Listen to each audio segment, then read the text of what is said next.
President Faust, members of the Harvard Corporation and the Board of Overseers, members of the faculty, proud parents, and above all, graduates. The first thing I would like to say is thank you. Not only has Harvard given me an extraordinary honor, but the weeks of fear and nausea I have endured at the thought of giving this commencement address have made me lose weight.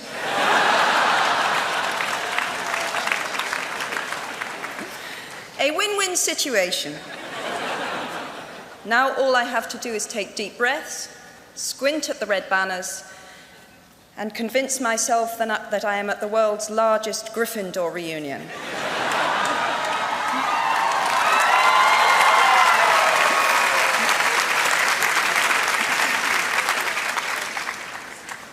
Delivering a commencement address is a great responsibility, or so I thought, until I cast my mind back to my own graduation.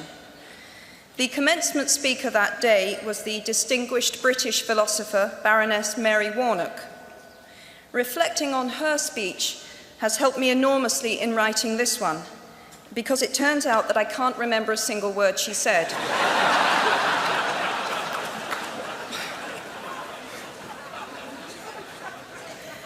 This liberating discovery enables me to proceed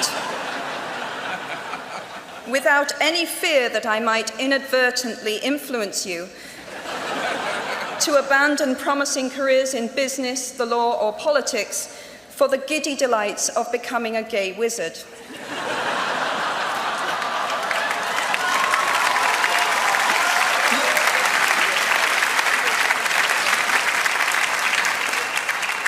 You see, if all you remember in years to come is the gay wizard joke, I've come out ahead of Baroness Mary Warnock. Achievable goals, the first step to self-improvement. Actually, I have racked my mind and heart for what I ought to say to you today. I have asked myself what I wish I had known at my own graduation, and what important lessons I have learned in the 21 years that have expired between that day and this. I have come up with two answers. On this wonderful day when we are gathered together to celebrate your academic success, I have decided to talk to you about the benefits of failure. And as you stand on the threshold of what is sometimes called real life, I want to extol the crucial importance of imagination. These may seem quixotic or paradoxical choices, but bear with me. Looking back at the 21-year-old that I was at graduation is a slightly uncomfortable experience for the 42-year-old that she has become. Half my lifetime ago, I was striking an uneasy balance between the ambition I had for myself and what those closest to me expected of me.